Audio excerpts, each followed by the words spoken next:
In the bustling capital of Liberia, where crowded markets hum with life and church bells echo across neighborhoods, one man carried a secret that would haunt him forever. Joseph Nima, a quiet librarian at the Waterside Public Library, lived for books. He wasn't remarkable by any measure, humble, soft-spoken, known more for his kindness than anything else. But in the fall of 2019, his ordinary life collided with something extraordinary, something that still defies explanation.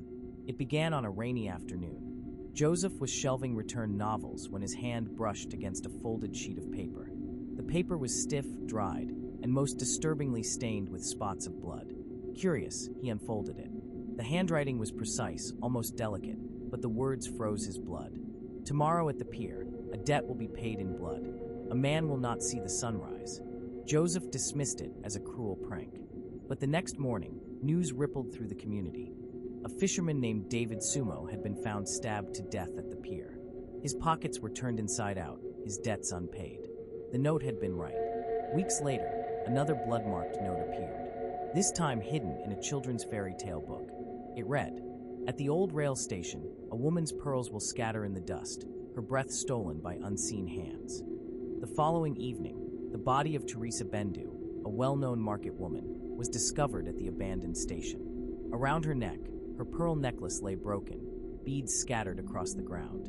Joseph's hands shook as he compared the two notes. The writing was identical.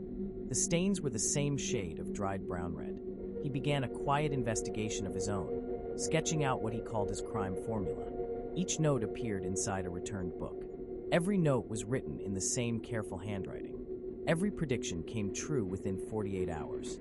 The notes always carried bloodstains, never fresh, never fully dry. The formula pointed to something chilling. Whoever was writing these notes wasn't just predicting crime.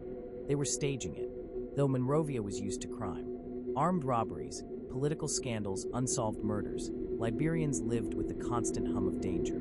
But the mystery that unfolded at the Waterside Public Library was unlike anything the city had seen.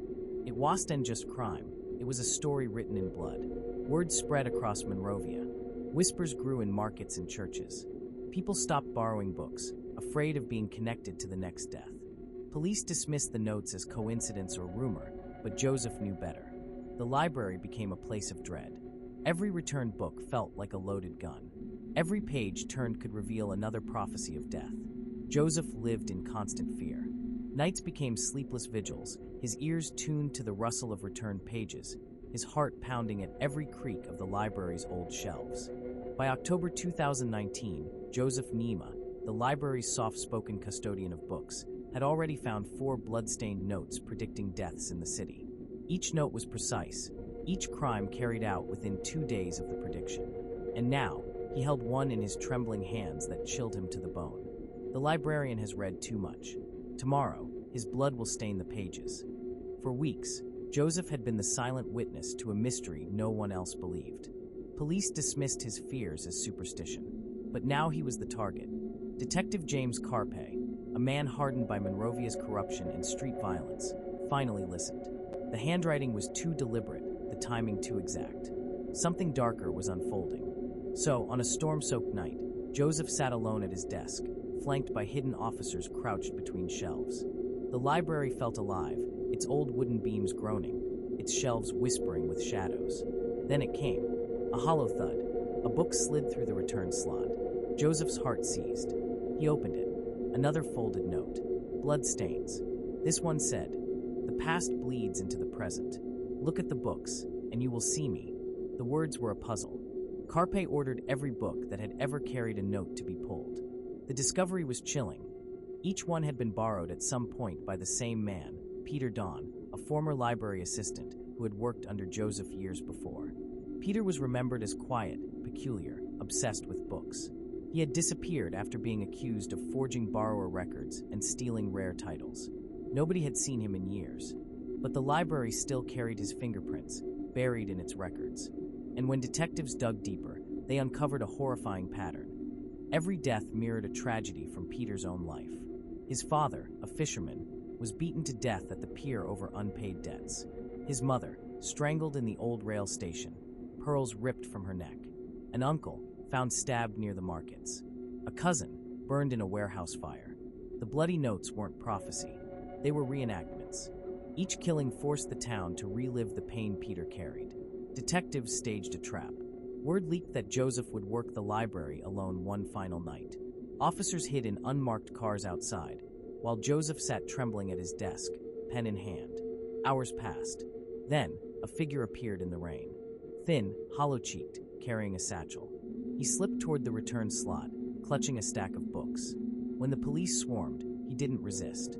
His satchel was filled with folded notes, all written in the same careful handwriting. Peter Don was finally in custody. In interrogation, Peter was strangely calm. He admitted to every crime, describing the killings as chapters in a story only he could finish. The blood on the notes, he explained, was his own. He cut his palms and smeared them across the paper to give the words life. His voice never rose. He spoke like a teacher reading aloud. No one listened when my parents died. No one cared when my family bled. But with the books, they listened. They remembered. They feared. I made them read my pain. For him, each murder was not just revenge. It was literature, a narrative carved into the lives of strangers. But then investigators uncovered something that shook even the hardest officers. The last note, the one that threatened Joseph, was not written by Peter. Handwriting analysis revealed subtle differences. The slant was wrong. The pressure is uneven. When shown the note, Peter smirked. "I didn't write that," he whispered. "Someone else has taken up the pen. I only wrote the past. But someone is writing the future." The room fell silent. Peter was sentenced to life in prison. The bloodstained notes were sealed in evidence boxes. Monrovia breathed easier knowing the killer was caught. But the final mystery has never been solved. Who wrote the last note? Was it a copycat, inspired by Peter's macabre story? Or was Peter right, that the tale had grown beyond him, that someone else had picked up where he left off? Joseph Nema left Liberia soon after. The library, once his sanctuary, became a place of dread. To this day, when asked about the case, his voice trembles. The killings were horrible. But what truly haunts me is the feeling that the notes weren't just warnings. They were scripts, and we were only playing our parts. In Monrovia, whispers remain. A story that should have ended continues to cast its shadow. And in quiet corners of the library, some still claim the books remember, waiting for the next note to be found.